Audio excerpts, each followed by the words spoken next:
Ini surat instruksi kepada kawan-kawan daerah dan Oke. seluruh alumni 212 untuk tanggal 212 itu mengibarkan bendera Habib Rizik di rumahnya masing-masing. Ingin menumbuhkan semangat baru. Satu baleho lu turunin, 1000 bendera gua kibarin.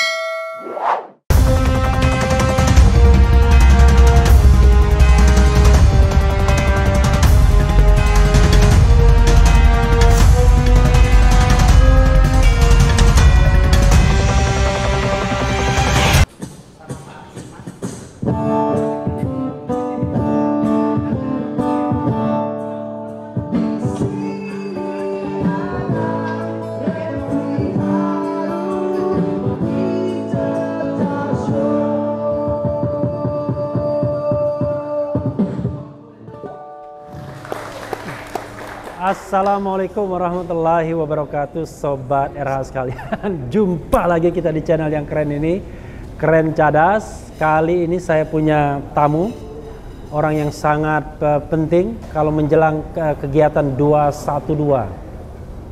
Jadi 212 itu bukan Wiro Sableng, tetapi kejadian politik sejak 2000 berapa tadi ya? 2016. Dan sudah reuni 3 kali, 2017, 2018, 2019, tapi 2020 COVID-19 dan konon juga tidak diberikan izinnya. Nah, saya bersama Ustadz Slamet Ma'arif. Assalamualaikum warahmatullahi wabarakatuh, Tad. Waalaikumsalam warahmatullahi Jadi wabarakatuh. kita salamannya gimana? Nggak boleh begini ya? Hah? Begini nggak boleh? Nggak apa-apa, kalau muslim sebenarnya nggak jadi masalah. Oh, nggak jadi masalah. Soalnya ada yang marahin saya kalau begini katanya. Jadi Ustadz, kalau di channel Refli Harun ini, ini di Cicalso ya. Kita di Kopi Genta Museum Satria Mandala, Jalan Gatot Subroto, dan ini Ustadz yang kedua kalinya. Kehormatan. Kehormatan. Dan terima kasih untuk kedatangan Ustadz ya. Sama-sama. Dan biasanya saya kalau nanya itu nggak pakai tedeng aling-aling. Oh gitu ya. Gitu ya.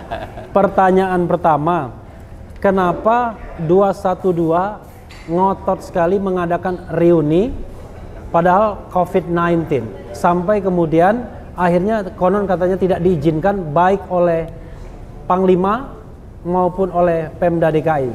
Silakan, Tan. Iya, jadi peristiwa 212 itu kan bagi kami sebuah anugerah besar dari Allah Subhanahu wa taala untuk umat Islam Indonesia, di mana ketika 212 itu Allah menyatukan umat manusia yang berbeda bendera, berbeda mazhab, berbeda ormas, bahkan berbeda agama ketika itu. Oh, ada juga yang beda agamanya? Banyak kalangan non-muslim yang hadir di 212. Bahkan dari luar negeri juga tidak terhitung jumlahnya yang hadir di 212 itu. Dan ini sebuah anugerah besar itu bagi kami. 212 2016. Oh, 2016. 2016, ya kan? Oke. Di mana umat Islam berkumpul, bersatu jumlahnya jutaan, tapi tidak terjadi apa-apa, dalam artian tidak ada insiden. Oke. Tertib, damai, bersih, penuh toleransi. Ini semua kita merasakan hada min fadli Rabbi. Ini semua karunia dari Allah. Nah, karena ini karunia dari Allah, maka kewajiban kita adalah mensyukurinya. Nah, bagaimana mensyukurinya? Menjaga spirit 212 ini. Bahwa umat Islam itu kalau berkumpul damai, kalau berkumpul penuh toleransi, kalau berkumpul bersih, kalau berkumpul nggak ada keributan. Sehingga tiap tahunnya lah kita mengadakan reuni itu. Dalam rangka wujud syukur tadi sekaligus menjaga baliho diturunkan pun nggak ada keributan juga. Ya. Nah, di tahun 2020 ini memang kita sudah merencanakan kan itu kan agenda rutin tiap tahun. Ya, tetapi melihat perkembangan yang ada termasuk tingkat kenaikan Covid itu belum turun juga, maka kami memutuskan untuk ditunda. Yang kedua pertimbangannya, permohonan kita ke pengelola Monas untuk menggunakan kawasan Monas. Pengelola Monas itu Pemda DKI ya pastinya? Iya, di bawah Pemda DKI. Ya, ada UPT-nya di sana kan. Iya. Karena kejadian di Monas, maka kita juga ingin reuninya di Monas terus, gitu kan? Pertimbangannya itu. Karena mengingat kejadiannya. Nah, ketika pengelola Monas kemudian tidak memberikan izin, tidak memenuhi permohonan kita, maka kawan-kawan berpendapat kalau tempat lain enggak seru, tempat lain enggak ada nilai sejarahnya gitu kan, sehingga kita memutuskan ditunda aja dulu. sampai dengan Monas itu dibuka. Artinya kita juga taat terhadap Saya potong hukum. sedikit Ustadz, katanya 2017, 2018, 2019 nggak diizinkan juga sebenarnya? Enggak. Oh ada izinnya ya? Ada. Kalau nggak di sini nggak mungkin di situ dong. Oke, logikanya gitu ya. Iya. Dan gubernurnya kan datang ya, berarti ngizinin juga kan? Maksudnya tidak diizinkan secara politik ya? Itu urusan Bang Refli lah. Tapi yang jelas 3 kali kita reuni ada izinnya. Oke. Nah 2020 ini karena memang tidak 2016 ada izin juga? ada dong. Oke. Ya, itu Oke. malah rapatnya kan ketika dengan Kapolri gabungan waktu itu malah. Oke.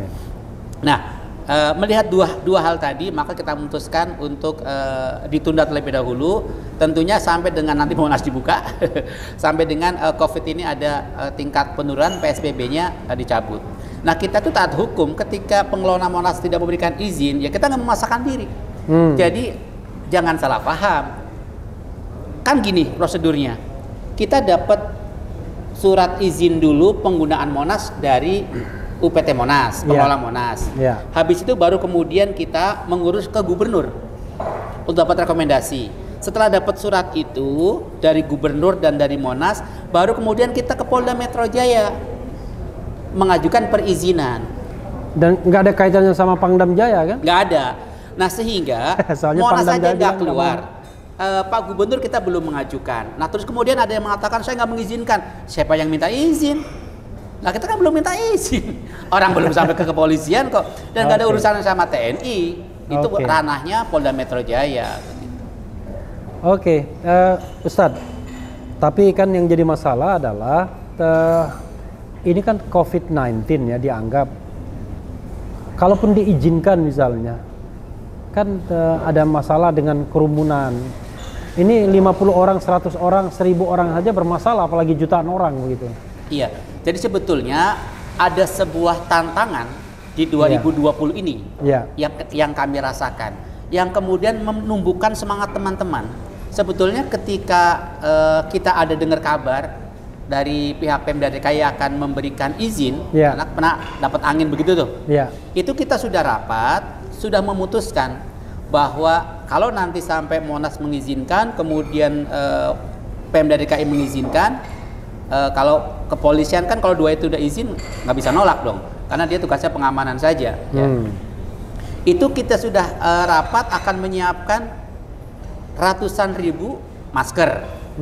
Ya, kemudian kita sudah menyiapkan tim untuk jaga jarak. Jadi SAP 1 sampai SAP 6 itu di depan Monas itu kita akan setting sudah dipakein sajadah yang berjarak, sehingga ke belakangnya kan ikut semua. Ketika itu kita berbayang, andekan 212 besok berlangsung, kemudian rapi, jaga jarak, semua pakai masker, top banget. Bisa awalnya begitu tuh. Bisa jadi contoh dunia gitu. Iya, tapi begitu sambutan umat di Bandara Soekarno-Hatta ketika HRS pulang luar biasa. Wah, HRS itu Habib Rizik Syihab. Habib Rizik Syihab luar biasa. Kita berpikir, oh berarti di Monas mesti lebih harus perbanyak lagi karena umat itu sangat merindukan beliau. Kemarin kan saya dengar tuh ada dari Ustadz Haikal Hasan ya. Entah bercanda, entah serius, dia bilang ini pilkada jadi dilangsungkan nggak? Kalau pilkada dilangsungkan ya reuni 212 kami berlangsung juga. Itu statement yang serius atau bercanda aja waktu itu? Ya serius. Itu kan sebetulnya kita ingin menempatkan sebuah nilai keadilan, ya kan? Karena kan dari 2016 sebetulnya kita tuntut keadilan. Spirit 212 itu adalah spirit semangat memperjuangkan keadilan sebetulnya. Nah, Ustadz Haikal selaku jubir PA mengatakan itu terkait dengan pilkada karena kita ingin ada perlakukan hukum yang sama, ada keadilan di negara ini. Semua sepakat bahwa nyawa manusia itu harus kita utamakan nomor 1. Dan itu Satgas Nasional sudah mengatakan itu, bahwa nyawa itu nomor 1. Oleh karenanya menjaga nyawa anak bangsa itu, maka hukum harus sama dong. Gak boleh ada satu sisi dianggap membahayakan nyawa manusia kemudian dikriminalisasi sampai beritanya berhari-hari, Maksudnya yang mana itu? Contoh kerumunan Maulid Nabi di Petamburan. Dianggap membahayakan nyawa manusia. Nah, kemudian di Petamburan itu di markas FPI. Ya, atau di rumah PPI. Di DPPI. Oh, di DPP iya. FPI. Kalau di rumah Habib Rizik itu adalah resepsi pernikahannya Minggu pagi. Dan itu udah menggunakan protokol kesehatan luar biasa. Ini kan biar jelas ya bagi penonton ya, pemirsa ya. Iya, betul. Jadi yang kerumunan yang dipermasalahkan itu di DPP FPI. Betul. Ya? Yang bertanggung jawab adalah pengurus DPP FPI. I see. Karena itu acara Maulid Nabi. Bukan gubernur DKI yang bertanggung jawab. Bukan acara Maulid Nabi. Di tengah acara Maulid, Habib Rizik menikahkan anaknya Katika. Nah, ini yang terkadang salah, yang digedein pernikahannya. Padahal itu acara Maulid Nabi yang rutin tiap tahun kita laksanakan. Hanya saja Habib Rizik menyisipkan. Nah, yang ini nggak boleh. Alasannya membahayakan nyawa manusia dan lain sebagainya. Tapi di sisi lain, di tempat lain, kok kerumunan dibiarkan? Contohnya di proses pilkada, ya kan? Di Medan, ya kan, iring-iringannya ribuan orang, nggak pakai jarak, nggak pakai masker. Ya. Saya nggak dengar tuh setelah wali di kotanya Medan, dipanggil, gubernurnya Solo pun sama. Saya nggak pernah dengar wali kotanya, gubernurnya. Pertanyaan dipanggil. Saya kenapa contohnya Medan dan Solo? Karena itu sama-sama umatnya banyak gitu loh, sama-sama manusianya banyak berkerumunan. Ada lagi, yang betulnya pengajian di Pekalongan. Pekalongan ini konteksnya apa ya? Di Pekalongan ada pengajian tiap malam Jumat itu ribuan juga. Rutin lagi. Ada lagi di Banyumas. Yang ada long march itu ya apa? Ormas itu di Banyumas tuh. Di Banyumas. Satu ormas iring-iringan long march panjang, nggak pakai masker, nggak dipermasalahkan juga. Kan sama-sama nyawa manusia nomor satu katanya. Tapi kenapa perlakuan hukumnya dibedakan? Ada ketidakadilan, ini kita nggak terima. Makanya saya bilang kita tunda dulu sambil lihat proses pilkada. Kalau proses pilkada ternyata kerumunan di mana-mana dibiarkan, nggak ada tindakan apa-apa, ya udah kita reuni aja. Ini logikanya bener nggak Tat ya? Artinya kalau di sana dibiarkan, ya udah kita minta juga pembiaran gitu. Atau logikanya kalau tidak ingin kita berkerumun, ya kerumunan ini dihentikan dong. Oke, ada perlakuan yang adil. Yang adil. Sebab saya belum menemukan, nggak tahu kalau Bang Refli, saya tanya ke teman-teman hukum, tidak ada undang-undang saat ini yang membolehkan kerumunan apapun, nggak ada. Jadi ketika mengatakan Al-Pilkada ada hukumnya, ada undang-undang, yang mana? Tunjukkan kepada kami mana undang-undangnya. Yang melarang kerumunan. Yang melarang kerumunan, yang membolehkan kerumunan, yang mana undang-undangnya kan nggak ada. Bahkan laporan Bawaslu itu calon wali kota Medan 14 kali melakukan pelanggaran. Calon wali kota Medan yang Nasution yang mantu. Ya, yang mantu yang mereka Nasution. Soalnya Nasution semua. Ya, itu 14 satu 14 Ahyar kali. Nasution, satunya Bobi Nasution. Yang terakhir iring-iringan calon gubernur Sumatera Utara. Ini yang lagi viral pun dibiarkan. Apakah nyawa manusia dibeda-bedakan? Oh, kalau pilkada nyawa nggak ada artinya, biarin aja, banyak yang kena COVID. Tapi kalau pengajian nggak boleh, ya kan nggak boleh begitu hukum. Mesti ada nilai keadilan. Nah, ini yang kita tentang tuh begitu. Walaupun ada yang mengatakan kalau pilkada kan agenda resmi ketatanegaraan, kalau reuni kan swasta. Agenda resmi kita juga. Kita anak bangsa juga. Agenda resmi umat minimal. Maulid Nabi itu agenda resmi umat tiap tahun. Nggak bisa dilarang. Tapi yang saya dengar Ustadz, 212 nanti ya, 21220. Betul. Ini akan tetap ada acara ya. Acara apa? Iya, jadi acara reuninya kita tunda sambil lihat perkembangan Covid dan pilkada besok. Nah, kemudian kita mengisi di acara 212 ada beberapa kegiatan ya. Yang pertama kita mengadakan dialog nasional. Dialog nasional 100 virtual. ulama dan tokoh. Virtual. Kita akan usahakan webinar supaya tidak ada kerumunan virtual, dan semua tokoh dari lintas apapun kita akan undang, termasuk Bang Refli kita undang sebagai salah satu pembicara ya. Undangannya insya Allah malam ini meluncur lewat WA. Dari pemerintah kita sudah mencoba akan mengundang dan sudah komunikasi dengan Pak Mahfud MD. Beliau bersedia.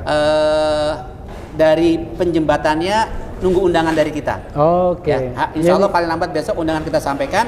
Nah, kemudian jadi saya Prof Mahfud MD ini mau diundang PA 212, mudah-mudahan Prof mau datang ya. Ya, karena kan Habib Rizik buka pintu door dengan siapapun. Dari MUI wakil ketua MUI sekaligus pelaksana harian kita akan undang juga. Dari kalangan pelaksana harian siapa? Kiai Haji Muhyiddin. Oke, Muhyiddin. Oke. Sekjennya pun akan kita undang. Yang ngomong soal apa tadi? Apa? Kubro apa? Masyiro Kubro ya. Oke. Kita akan undang juga. Dari pakar ekonomi ada Pak Rizal Ramli, Pak Rizal Ramli, kita akan undang juga. Nursi, ya. Kalangan musisi Mas Ahmad Dhani kita akan undang juga. Kok ini yang diundang oposisi semua? Ya kan? Pak Mahfud kan bukan oposisi. Oh, bukan oposisi ya? Iya. Okay. Jubir Wapres kita mengundang juga. Jubir Wapres itu? Pak Mas Duki Baidowi. Oke, kita akan undang juga. Jubir Presiden nggak diundang? Dari KSP. Jubir Presiden? Belum ada rencana. Oh, belum ada rencana. Ya, kan karena ada Pak Menko Polhukam kan? Menko Polhukam. Mungkin itu mewakili. Kalangan ulama tentunya kita akan undang juga.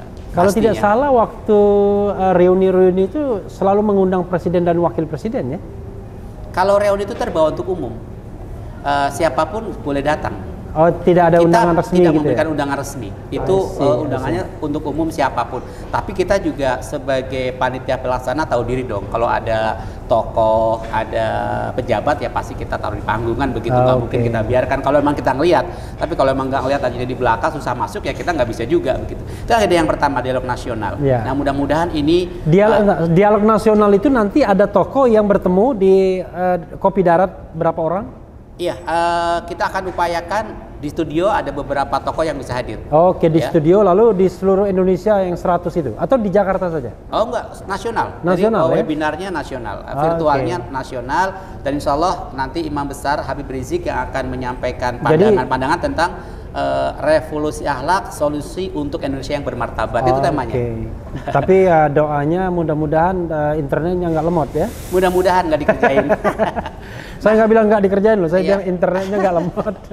Nah kemudian yang kedua, di tanggal 2/12 juga kita sudah menghimbau kepada kawan-kawan baik pusat ataupun daerah untuk istighosah, berdoa bersama agar COVID-19 itu bisa Allah angkat dari bumi Indonesia. Dimulai dengan tahajud bersama, zikir, sholat subuh, nanti tausiah dari ulama di masjid, musola, masjid taklim, pondok pesantren, tempat-tempat tertutup se-Indonesia. Se-Indonesia ya. Tapi nggak boleh di lapangan. Semacam gerakan ya. Iya, semacam gerakan nasional lah. Soalnya kalau di pilkada itu kan biasanya kan menjelang pilkada gerakan sholat subuh bersama. Ada yang bilang kalau sholat subuh bersama, wah ini sudah menjelang pilkada ini. Iya. Nah yang ketiga Bang Rafli, kita juga sudah siapkan surat instruksi namanya ke teman-teman daerah dan ke seluruh surat instruksi bisa dicopot, bukan? Bukan. Bukan soalnya ada surat instruksi yang bisa dicopot. Oh iya, kalau enggak ini surat instruksi kepada kawan-kawan daerah dan seluruh alumni 212 untuk tanggal 212 itu mengibarkan bendera Habib Rizik di rumahnya masing-masing. Bendera Habib Rizik? Iya, di rumah masing-masing. Bendera Habib Rizik? Iya. Yang ada mukanya Habib Rizik? Yang ada mukanya dan ada namanya. Nah ini menarik ini. Di rumah masing-masing. Menarik. Ya kan. Kita tuh selalu apa namanya ya? Ingin menumbuhkan semangat baru. Satu baleho lu turunin, 1000 bendera gua kibarin. Tapi di rumah masing-masing. Katanya Ustadz Slamet sudah legowo itu diturunkan. Saya baca tuh beritanya. Nggak apa-apa diturunkan itu kan. Ya terima kasih diturunin itu kan. Di sambutan selamat datang gitu. Iya. Jadi udah selesai, orangnya udah datang. Betul. Makanya kita nggak pasang baleho lagi. Tapi kita ganti bendera di rumah. Pernyataan ini satu menumbuhkan kecintaan. Bahkan ada teman-teman yang dari sekarang sudah bikin kaos gambarnya HRS. Itu udah luar biasa. Saya udah dapat kiriman dari berbagai daerah. Saya bilang buat apa itu kaosnya? Jadi dipakai 212, 2 Desember mau gua pakai gitu kan. Saya bilang kalau di rahasia telanjang dong. Jadi yang resminya itu HRS ya singkatannya. Iya, HRS. Bukan MRS. Bukan, HRS. Bukan ya, HRS. Kita ya. Itu buat sobat era Ahlussunnah wal Jamaah memuliakan zuriyah, makanya panggilnya habaib. Karena beliau memang resmi keturunan Rasulullah berdasarkan keterangan Robitoh Adawiyah. Robitoh Adawiyah itu organisasi yang merekod silsilah Nabi ya. Nabi sampai dari kepada Imam cucunya. Hasan Husain ya. Betul. Ya, itu agendanya. Oke. Nah, itu kan baru agenda yang virtual dan jarak jauh ya, walaupun gerakannya se-Indonesia. Tapi ada rencana juga untuk ketemu, katanya melihat sikon pilkada, melihat COVID-19 begitu? itu memang mau tetap direncanakan di Monas? Ya kalau pemerintah membiarkan kerumunan, kemudian Monas kalau begitu saya usulkan tanggal 21 Februari aja. Ya, itu kayaknya tetap dibicarakan. Tetap 212 kan? Betul. Tapi 21 Februari. Iya. 21 Februari 57 itu pelantikan kabinet 100 menteri zaman Bung Karno. Ini ada 100 tokoh, ada 100 menteri ya. 100 menteri. Nyambung kayaknya. Bisa kita pertimbangkan, Bang Refli. Jadi alasannya kenapa? Mau diadakan di Monas, menghadirkan orang secara fisik, melihat sikon COVID-19 dan juga pilkada. Kan udah lewat momennya 2012. Apa nggak cukup dengan kegiatan yang tadi disebutkan Ustaz? Iya, kerinduan kawan-kawan untuk menjalin ukhuwah, untuk bertemu, untuk bersatu itu tinggi. Kita nggak bisa pungkiri, kita nggak mengadakan reuni Monas itu kawan-kawan daerah banyak yang sudah beli tiket, ya kan, untuk hotel di tanggal itu. Kemudian ada yang sudah nabung untuk sewa bis dan lain sebagainya, karena merindukan suasana yang susah diungkapkan. Kalau urusan hati kan susah.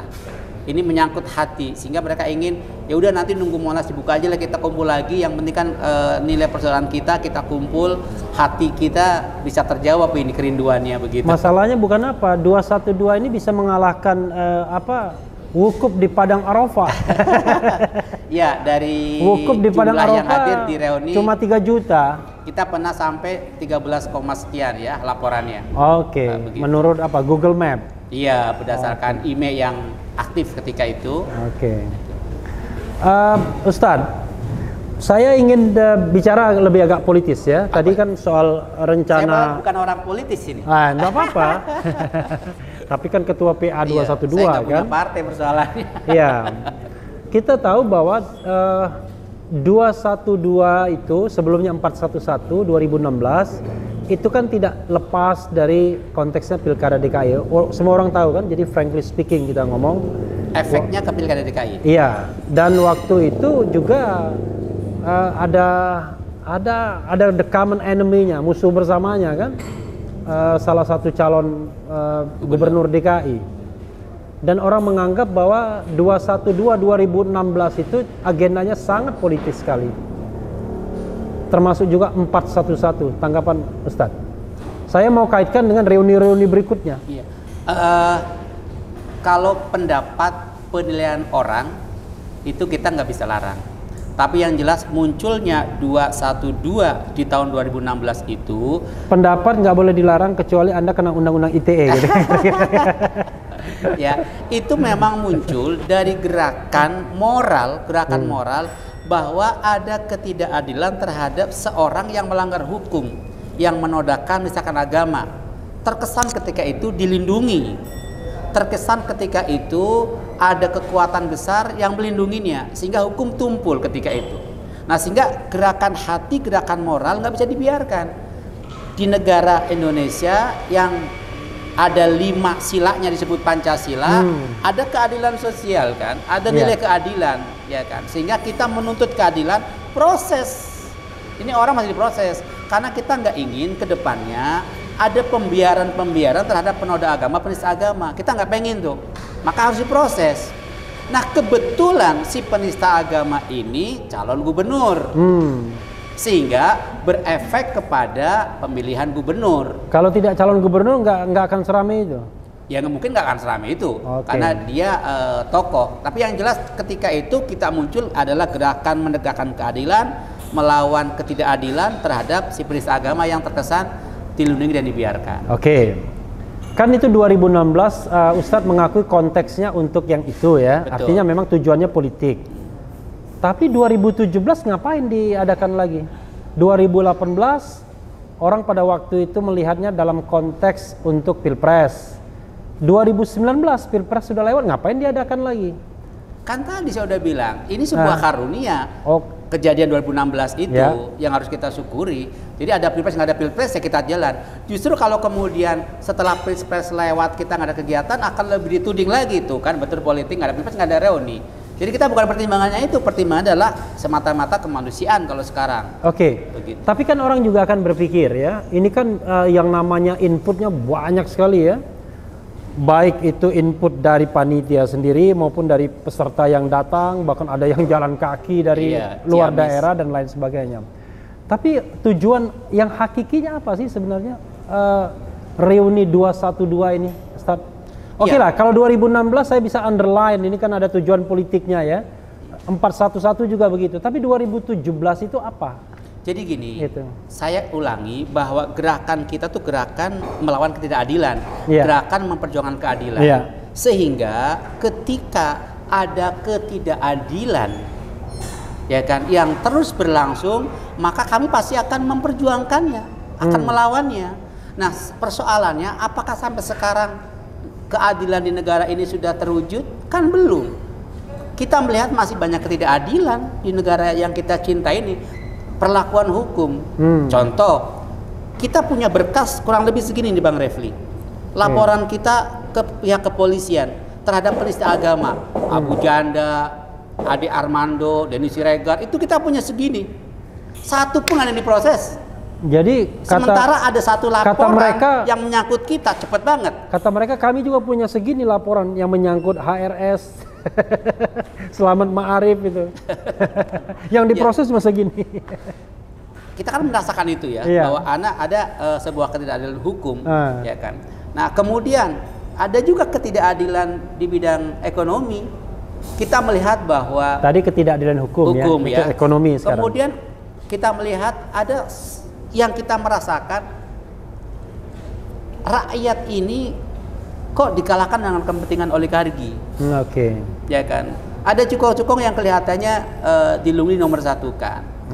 Makanya Habib Rizik kemarin ketika peristiwa Maulid Nabi mengingatkan kembali, ya kan, apa urusannya itu pengusaha digotong-gotong oleh tentara, apa urusannya, jenderal bukan, pahlawan bukan.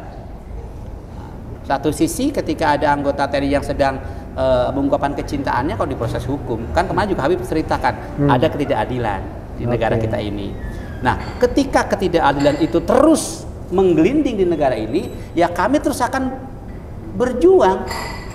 Kami ingin Indonesia tegakkan keadilan, hukum berlaku untuk siapapun, ekonomi berlaku untuk siapapun, nggak boleh dipilih-pilih, dipilah-pilah. Itu hukum ya, hukum soal apa, tebang pilih penegakan hukum. Ekonomi soal ketimpangan ekonomi. Politik apa?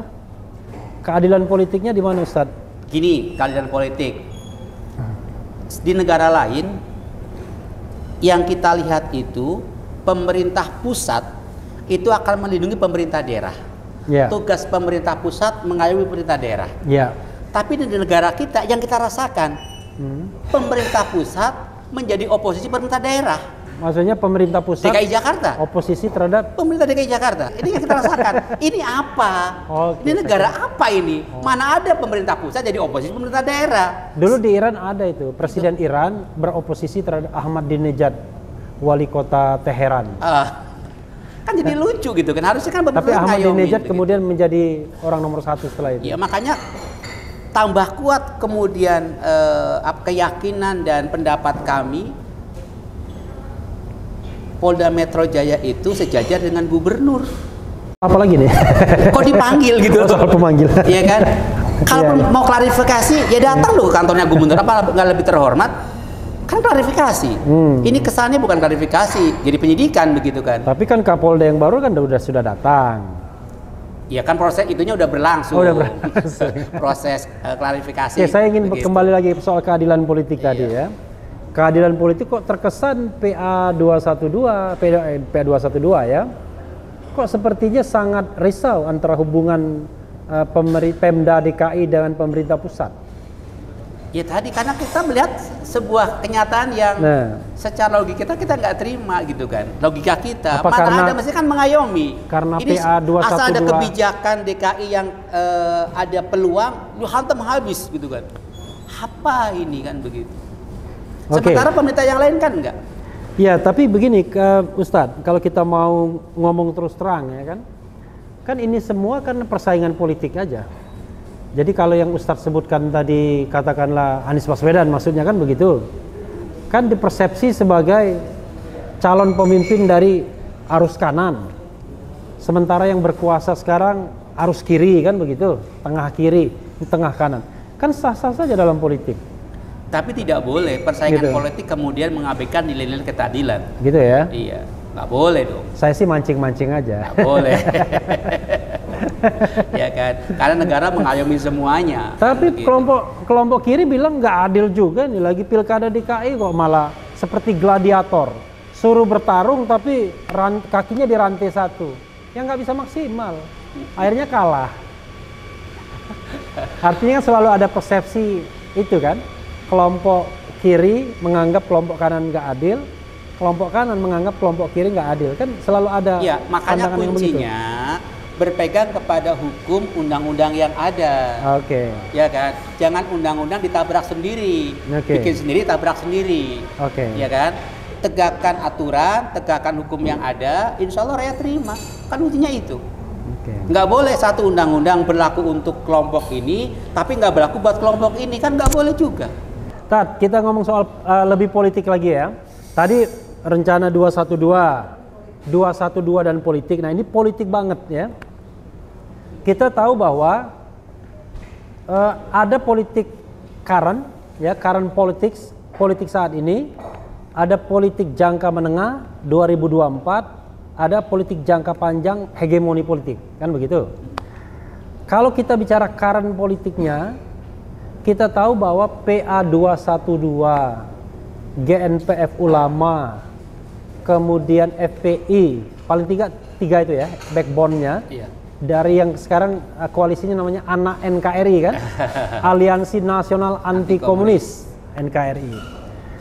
Itu orang tidak bisa mengatakan lain bahwa ini adalah kelompok yang selalu beroposisi terhadap pemerintahan Jokowi. Apapun yang dikatakan, disampaikan pemerintah, bagi kelompok ini pasti salah, pasti keliru. Kesan seperti itu gimana tanggapan Ustadz? Kalau kita sebetulnya itu mengkritisi, Iya. orang menganggapnya oposisi itu bagi kami kayaknya nggak tepat. Oke. Karena kalau memang pemerintah itu kebijakannya bagus, kebijakannya memang untuk rakyat, ya kita apresiasi. Misalnya yang bagus itu apa? Iya. Contoh umpamanya, Ya. ketika ada kebijakan pemerintah berkenaan dengan COVID, Ya. ya, dengan COVID nih kan, begitu pemerintah mengumumkan Februari di awal Maret itu, imam besar kita Habib Rizik itu dari kota Mekah menginstruksikan semua majelis beliau rutinnya tutup, nggak buka, sampai sekarang nggak ada yang buka. Ditaati itu. Ditaati itu sama beliau.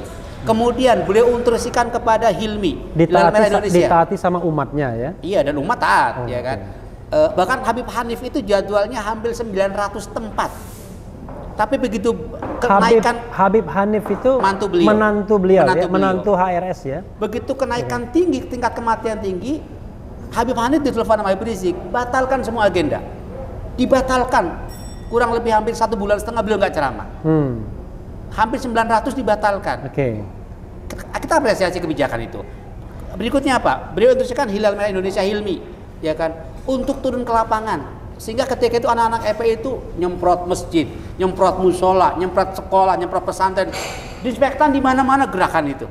Oke. Bahkan gerakan bantu alat pelindung diri untuk kesehatan dikumpulkan oleh mereka. Itu berlangsung berbulan-bulan, ya kan? Sejak Maret itu ya. Iya. Kalau kami oposisi, kami akan cuekin. Biar aja biar pemerintah gagal. Tapi kita nggak begitu, kita dukung. Pembagian masker anak-anak FPI di mana-mana itu berlangsung. Bahwa kalau memang kebijakannya bagus kita dukung. Iya. Tapi sebaliknya, ketika ada kebijakan yang coba-coba membangkitkan komunis kembali, kami akan lawan. Misalnya Undang-undang HIP. Oh, kita turun habis-habisan. Kita nggak akan membiarkan itu. kelompok hip-hip ya. Iya, HIP, iya kan. Nah, kita turun habis-habisan. HIP itu biar tidak lupa haluan ideologi Pancasila ya. Begitu. Yang lain lagi misalnya. Ketika ada kecurangan, kita melihat ada kecurangan, ya kita lawan supaya kesananya nggak ada kecurangan lagi. Artinya kalau emang itu baik, kalau itu memang bagus ya kita apresiasi. Kalau oposisi kan enggak. Dan itu memang tugasnya ulama sebetulnya begitu. Amar ma'ruf nahi mungkar. Kami itu pengikut ulama. Saya itu pembantunya ulama. Saya itu santrinya ulama. Tapi begini Ustadz, bukan sekali saja Habib Rizik itu meminta mendesak Presiden Jokowi mundur. Kan berkali-kali kalau kita dengar pidato beliau. Apakah salah seorang warga negara melihat pemimpinnya tidak berhasil, gagal melaksanakan amanahnya, beliau ingin nanti di akhirat lebih ringan hisabnya, jangan keberkelanjutan, kezolimannya, ketidakadilannya, khianatnya, karena beliau sayang dengan ini pemimpin, supaya pertanggungjawabannya di akhirat lebih lebih gampang, ya kan? Ustadz ngomong begitu sambil mundur, tersenyum sedikit. Ya, mundur begitu kan. Saya pikir kan nggak ada undang-undangnya. Yang penting konstitusional, gitu kan? Yang penting konstitusional. Dan beliau orang yang taat. Beliau ingin ini presiden dianggap gagal, ada kebijakan yang selalu tidak adil, ya kan? Beliau ingin menggantinya konstitusional, makanya mendukung salah satu paslon. Bukan dudukin DPR, bukan. Ikut pemilu. Kan konstitusional. Ya kalau sekarang mundur kan artinya kan kalau presiden, ini kita sobat era sekalian kita bicara mengenai konstitusi ya. Kalau Presiden Jokowi disuruh mundur kan gantinya wakil presiden sampai habis masa waktunya. Ya itu konstitusinya. Persoalannya artinya gini. Apakah warga negara meminta mengeluarkan pendapatnya sebaiknya presiden mundur? Ada undang-undang yang ditabrak? Nggak ada kan? Nggak ada. Nggak ada. Kemudian apakah presiden legowo mengundurkan diri juga dilarang? Kan nggak juga, boleh-boleh saja. Iya. Ya kan? Apa salahnya? Nggak mundur juga boleh juga. Boleh juga, itu haknya presiden. Begitu kan? Yang penting nggak boleh dipaksa. Iya. Tapi konstitusinya kalau presiden mundur itu wapres yang naik, ya silahkan, itu kan konstitusi. Artinya secara politik PA212 atau anak NKRI itu mendukung wapres. Ya kalau memang presidennya mundur, ya memang konstitusinya begitu, ya kita dukung lah. Emang konstitusinya begitu.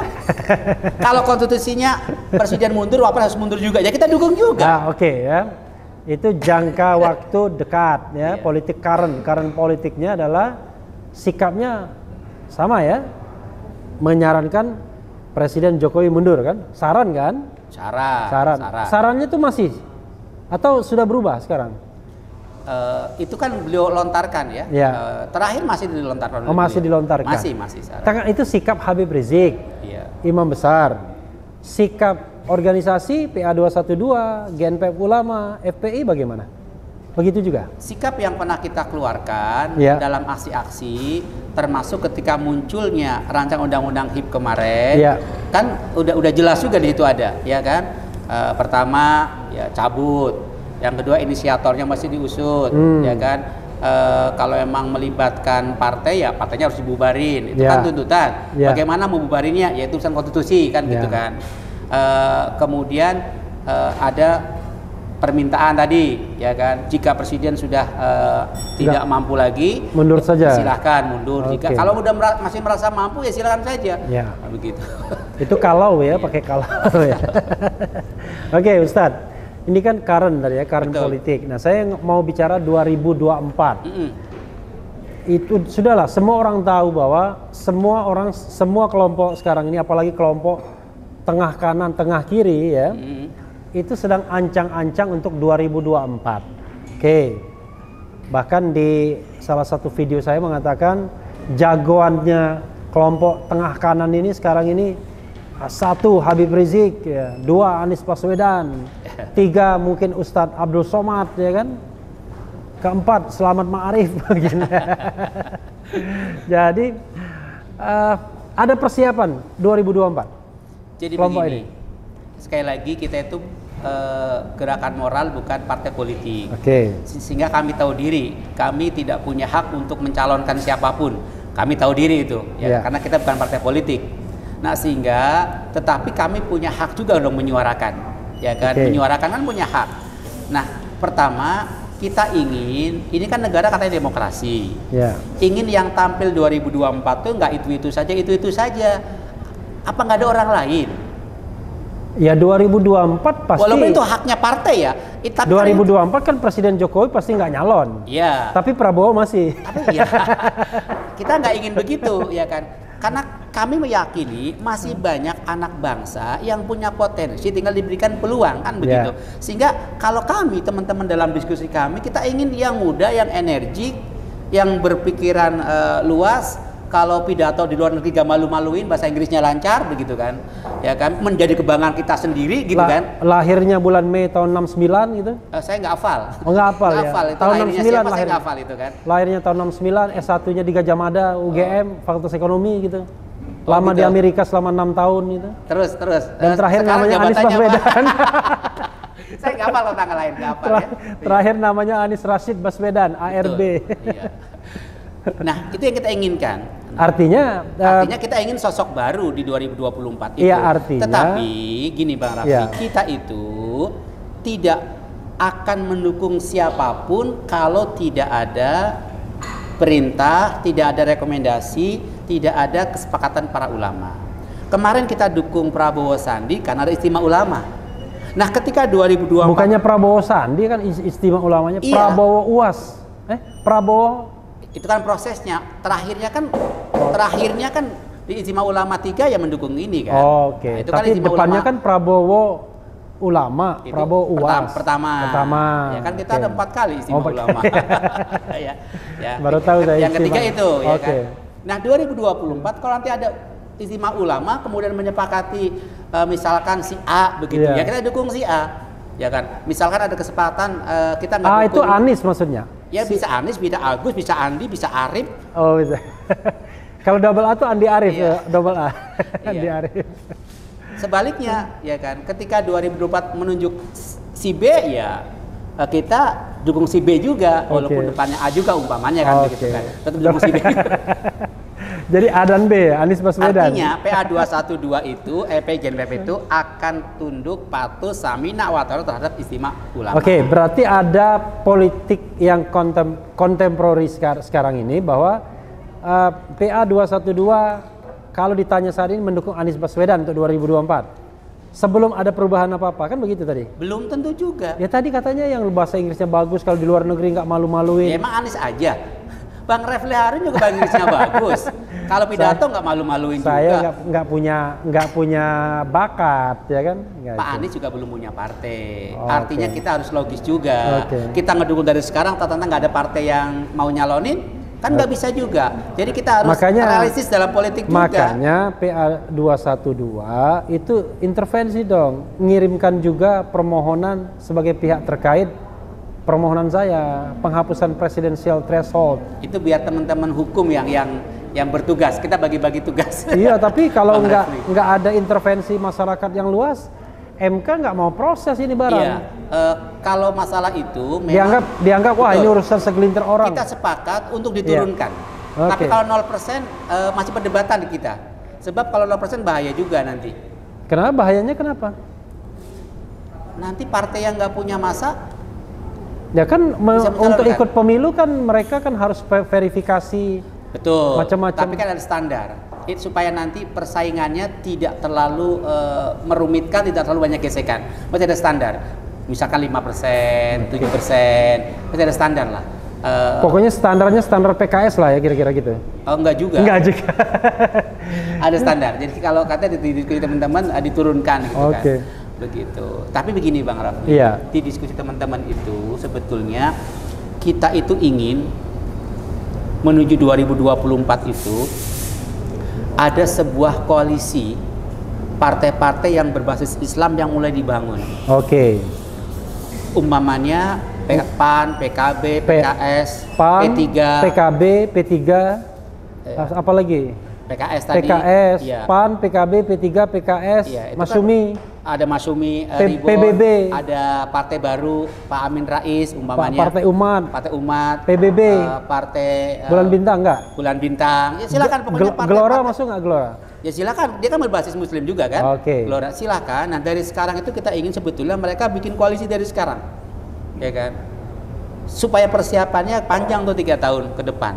Sehingga nanti kalau mereka koalisi kan punya tiket. Sehingga siapapun yang dicalonkan nanti akan kerjasama dengan kita, gerakan keumatan akan menjadi sebuah kekuatan yang berbeda.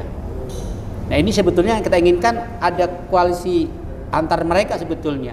Ini yang sedang kita upayakan ketika kita komunikasi, diskusi dengan kawan-kawan dari partai yang berbasis umat Islam. Emang PKB mau dialog seperti itu? Mau tidak mau tugas kita ikhtiar.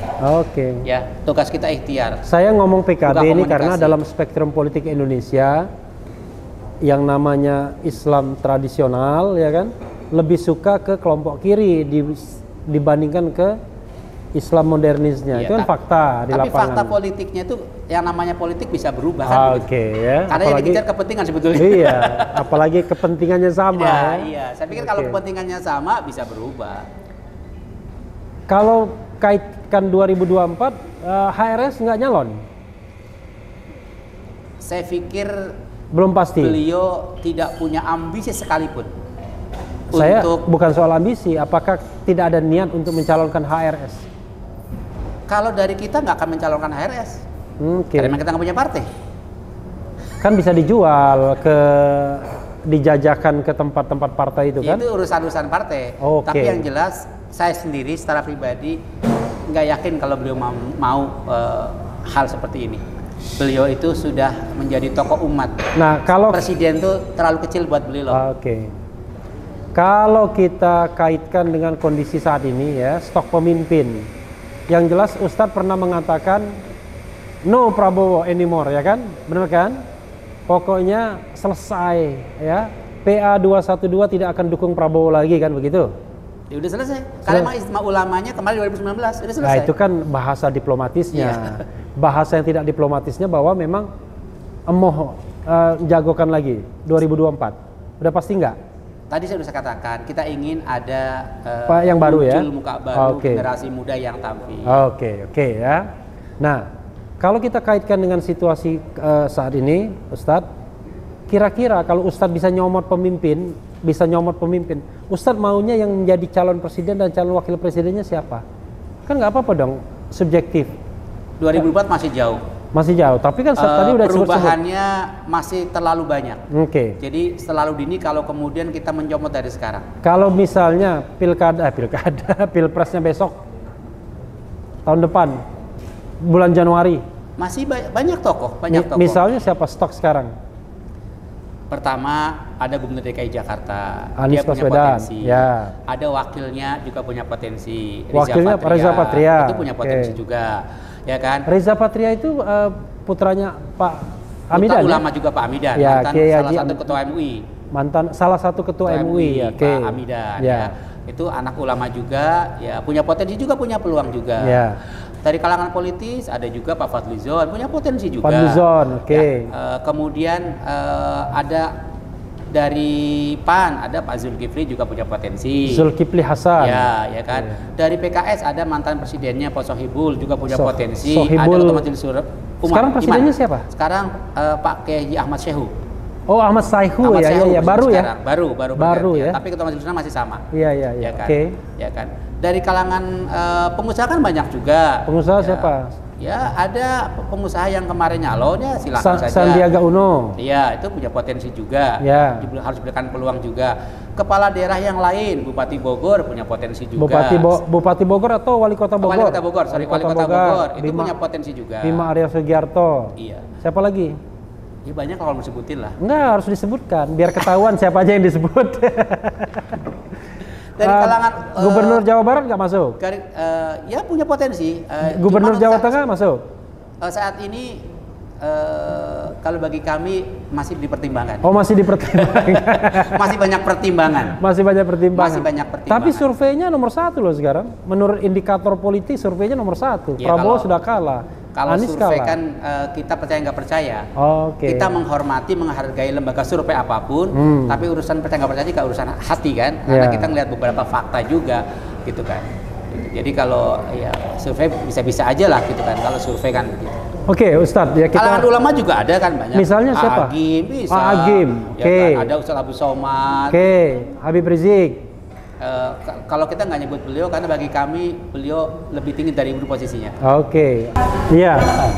Kita lanjutkan ya, sobat era sekalian. Ini hari libur sebenarnya, libur keluarga Pak Ustadz Selamat Ma'arif, tapi beliau bersedia datang. Makasih banyak Tad ya. Sama-sama. Ya.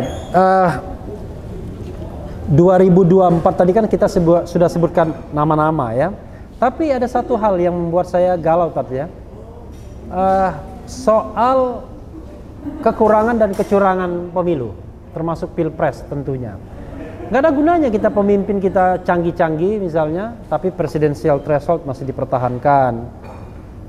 Pilpresnya ya mungkin juga masih curang ya kan. Ini kalau kita bicara kecurangan dan kekurangan pemilu itu sudah jamak di dalam era reformasi ini, dan itu bahaya yang masalah laten yang nggak pernah diselesaikan sesungguhnya. Jadi buat apa kita ngomong tentang regenerasi kepemimpinan yang baik, tetapi akhirnya toh kita akan menyerah dengan keterbatasan tadi presidensial threshold di mana orang bisa borong partai. Yang kedua, pilpresnya curang. Apa yang mau dilakukan oleh Ustadz dan kawan-kawan? Inilah yang mendasari Habib Rizik ingin ada revolusi akhlak. Waduh, masuk juga barang itu akhirnya. Iya. ini bagian ketiga ya. Ini kan urusan akhlak. Iya. Ya kan, Habib Rizik ingin yang tadinya curang berhenti segera, muncul nilai kejujuran. Ya kan? Yang tadi lu pilkada, lu pilpres, lu pileg curang, berhenti 2024 sudah mulai jujur. Yang tadinya pakai money politik, suap, sogok kan haram. Itu nggak berakhlak. Ya kan, hentikan menjadi politik yang bersih. Perlu revolusi akhlak. Ya. Makanya beliau gaungkan itu karena beliau menyadari bangsa ini menjadi amburadul karena akhlak nggak dipakai. Tapi termasuk dalam urusan perpolitikan. Ya kan. Jangan merasa saya mendapat suara banyak, kemudian seolah-olah kekuasaan di tangan saya, di semua harus ikut saya. Itu nggak berakhlak juga, ya kan? Ini harus dirubah, nggak boleh begitu, ya kan? Bedanya revolusi akhlak sama revolusi mental itu apa, Ustadz? Pertama, kalau revolusi akhlak itu jelas sumbernya Rasulullah, dan itu diakui tokoh yang memang akhlaknya luar biasa. Enggak cuma umat Islam yang mengakui. Revolusi mental sumbernya visi dan misi Presiden Jokowi. Revolusi mental yang kita baca dan kita dengar informasinya dulu pernah digaung juga tahun 65, 48 oleh gerakan komunis, pernah digaungkan juga dan diucapkan juga. Enggak pernah dengar saya, benar ya? Iya, kita pernah dengar itu ya, bersumber dari sana begitu kan. Yang kedua, belum tentu mental itu berakhlak. Tapi kalau akhlak udah menyangkut mental. Artinya lebih luas. Kemudian kalau akhlak udah ada contohnya Rasulullah. Kalau mental mau nyontoh siapa? Indonesia itu mayoritas Muslim, keyakinannya, nabinya Rasulullah. Dulu ada tokoh kita yang kemudian apa ya, membandingkan antara Rasul dengan tokoh nasional. Ya ini nggak diproses juga kan? Nggak diproses juga ya, gitu. Ketidakadilan lagi akhirnya muncul. Tapi begini Ustadz. Ini kan saya orang tata negara. Oke, kita menjadikan Rasul sebagai role model ya, karena kita sebagai umat Islam. Tapi kan ini negara Pancasila, negara di mana tidak semua Muslim. Yang lain kan bagaimana? Islam itu rahmatan lil alamin. Ya. Jadi kalau akhlak Rasulullah diterapkan, itu saya pastikan tidak akan bertabrakan dengan agama apapun. Karena keluhuran akhlak beliau. Makanya Habib Rizik munculkan akhlak yang bersumber dari Rasulullah. Masalah perilaku. Contoh tadi, ketika beliau ingin kecurangan berubah menjadi sebuah kejujuran. Apakah ada agama lain yang melarang kejujuran? Tidak ada. Beliau inginkan umat Islam Indonesia dari budaya malas menjadi budaya rajin. Apakah ada agama lain yang tidak sepakat dengan rajin, menentang orang untuk berbuat rajin? Kan nggak ada. Beliau tekankan jadi pemimpin jangan khianat tapi amanah. Apakah ada agama lain yang melarang amanah? Nggak ada. Tapi tetap saja ada kekhawatiran Ustadz mengenai ya mungkin kebiasaan-kebiasaan umat lain ya, yang barangkali tidak kompatibel dengan kebiasaan umat Islam. Dulu kita tahu kan zaman-zaman FPI zaman dulu ini, mohon maaf ya, FPI suka sweeping dan lain sebagainya. 2013. Iya. Itu bagaimana? Sekarang begini, anak-anak FPI dulu sebelum Munas 2013, kan kalau Munas FPI 2013 sudah melepaskan diri kekerasan. Itu kan hasil Munas. Itu 2013. Itu ya anunya ya, mimikrinya ya, metamorfosisnya ya. Metamorfosisnya begitu. Makanya mulai 2013 kita sering dialog, ya kan, sering diskusi, kemudian mengajukan film review dan lain sebagainya lah. Ya kan, karena ada Munas itu. Nah, ketika itu sebelum 2013, ya anak-anak itu setelah melalui proses SOP hukum yang ada, udah lapor ke RT, udah lapor ke RW, lapor ke pihak kepolisian, nggak ditanggepin juga, ya kan? Artinya hukum udah buntu. Nah, ketika itu anak-anak baru kemudian sweeping. Cuma nggak proses ini media jarang naikin nih, yang proses tadi. Itu lapor ke RT. Setelah Munas itu ya? Enggak, sebelumnya. Sebelumnya, Ya, lapor RW, lapor ke kepolisian kan nggak pernah dinaikin ke media. Yang dinaikin sweepingnya aja. Ini kan fakta. Ya kan, sweeping terhadap minuman keras, minuman beralkohol, ya. Kalau minuman keras itu batu. Ya. Pertanyaan saya, ini negara berdasarkan ketuhanan yang Maha Esa. Tuhan mana yang membolehkan, mengizinkan umatnya minum minuman keras? Apa ada? Tunjukkan Tuhan siapa yang membolehkan umatnya minum minuman keras. Tunjukkan sama kami. Nggak ada kan? Ya berarti nggak melanggar juga sebetulnya. Yang melanggar adalah mungkin cara sweepingnya. Kan bukan gitu. Bagaimanapun kan FPI kan bukan penegak hukum, mungkin begitu. Ya, tapi ketika proses hukum buntu harusnya evaluasi dong. Kenapa dia sweeping? Oh, mungkin ada penegak hukum yang buntu. Artinya mesti ada proses evaluasi juga. Ustadz ya, sebenarnya apa sih beda PA 212? PA itu persaudaraan alumni 212. Walaupun orang ngejeknya begini, kapan sekolahnya sudah jadi alumni? Kira-kira gitu ya. Yang kedua GNPF Ulama, Gerakan Nasional Pembela Fatwa Ulama. Yang ketiga Front Pembela Islam. Ini seperti apa? Satu koin tapi tiga sudut. Bukan two side tapi three sides ya.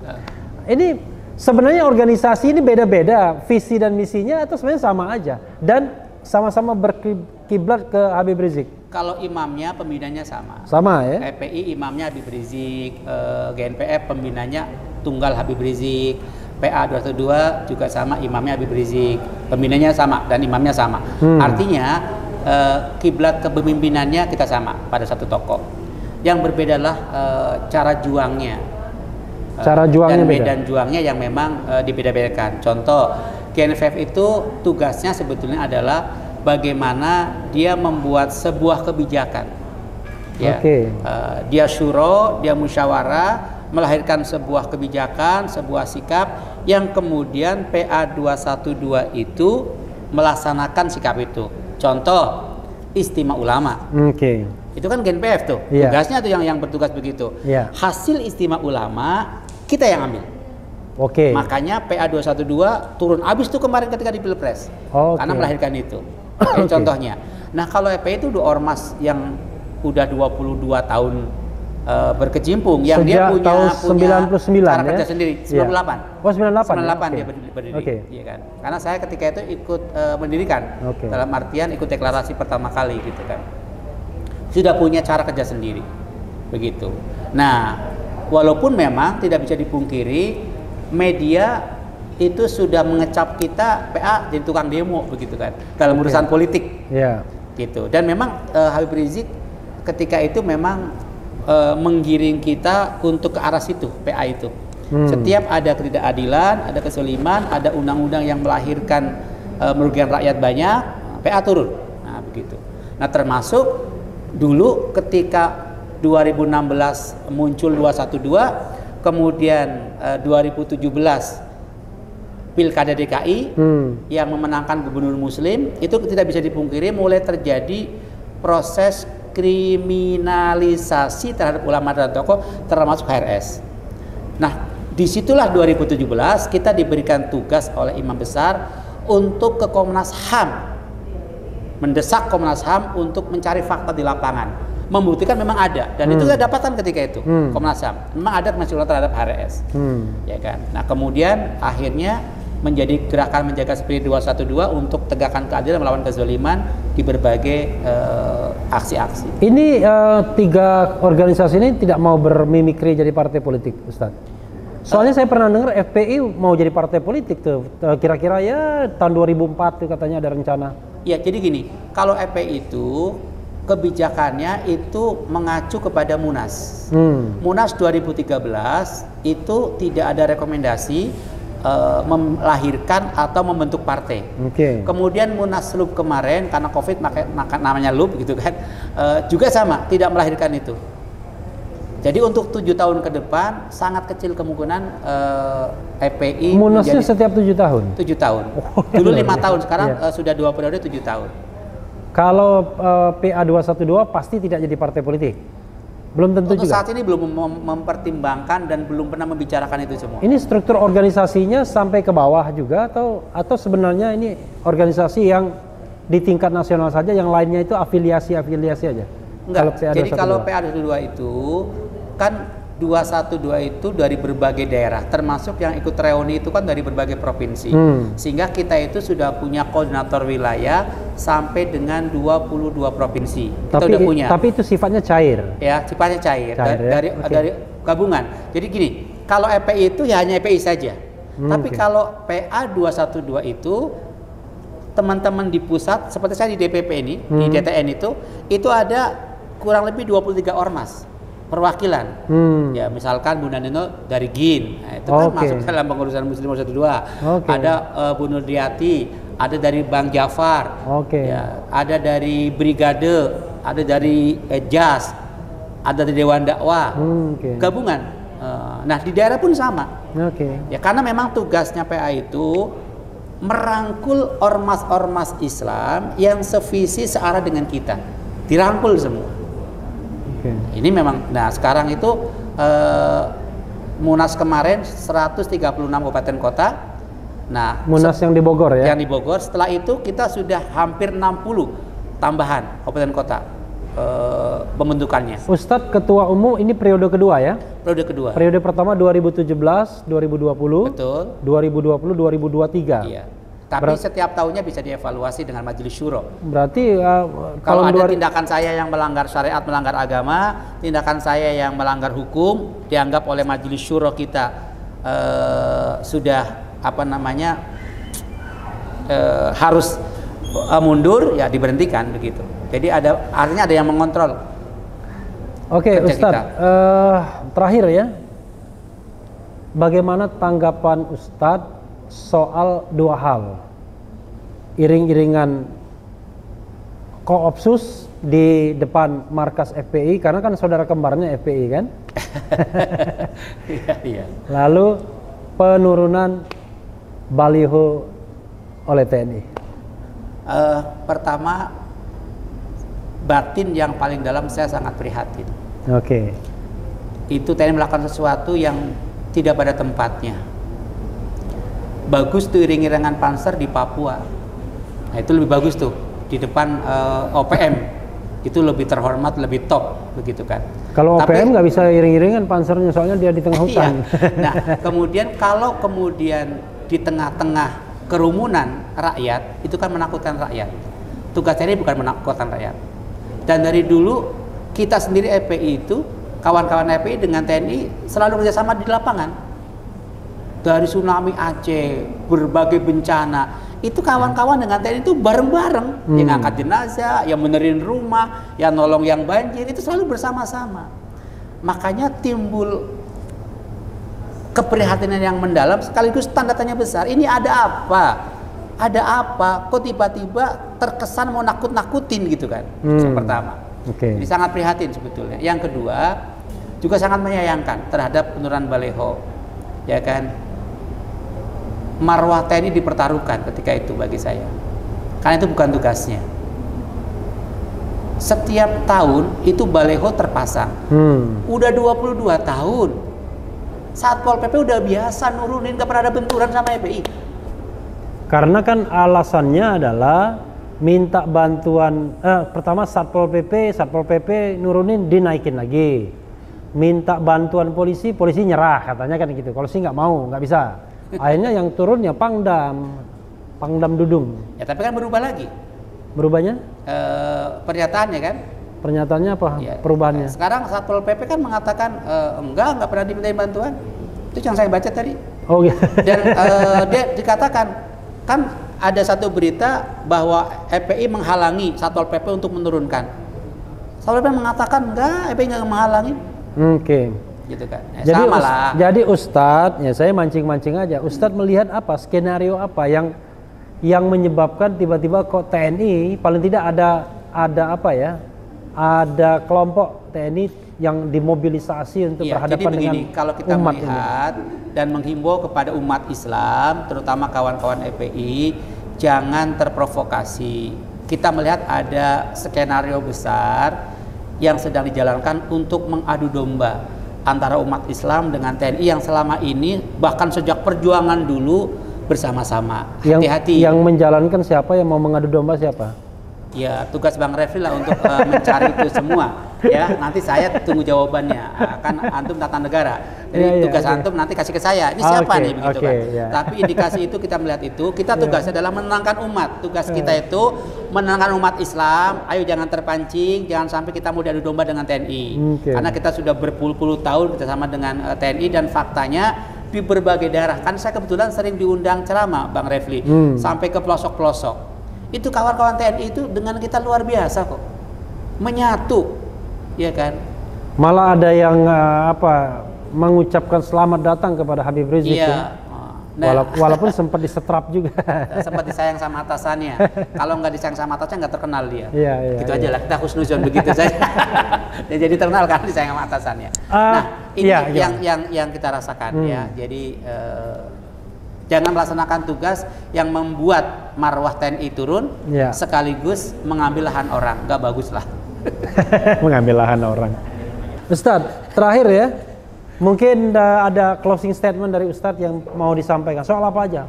Yang lembek, yang keras, yang setengah keras boleh. Silakan. Iya. Kepada umat Islam, terutama alumni 212, dimanapun Anda berada,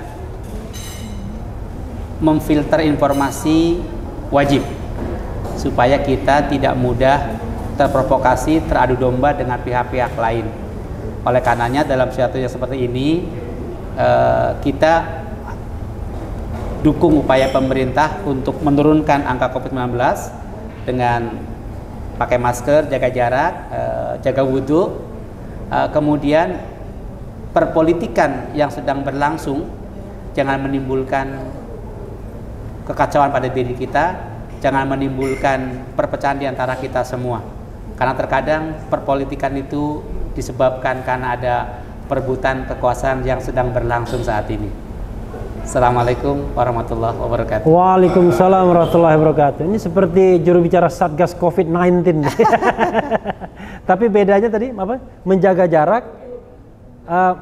Kemudian apa lagi tadi? Pakai masker, menjaga jarak dan jaga wudhu. Itu yang membedakan dengan Satgas COVID-19. Kalau cuci tangan kan cuma tangan doang. Kalau wudhu kan ada muka. Ada muka. Lebih bersih lagi. Lebih sempurna. Ya Ustadz, terima kasih banyak. Begitu Sobat Era sekalian, dicecar dengan Ustadz Slamet Ma'arif. Mudah-mudahan bermanfaat. Kita akan jumpa lagi pada kesempatan yang lain. Yang penting tetap di channel ini, karena di channel ini Anda akan dirayu, ditipu, dibaperin, dicecar, diuber pula di jalur khusus. Karena channel ini adalah channel yang mengancam, memeras, dan membenci. Jangan lupa subscribe, like, comment, and share.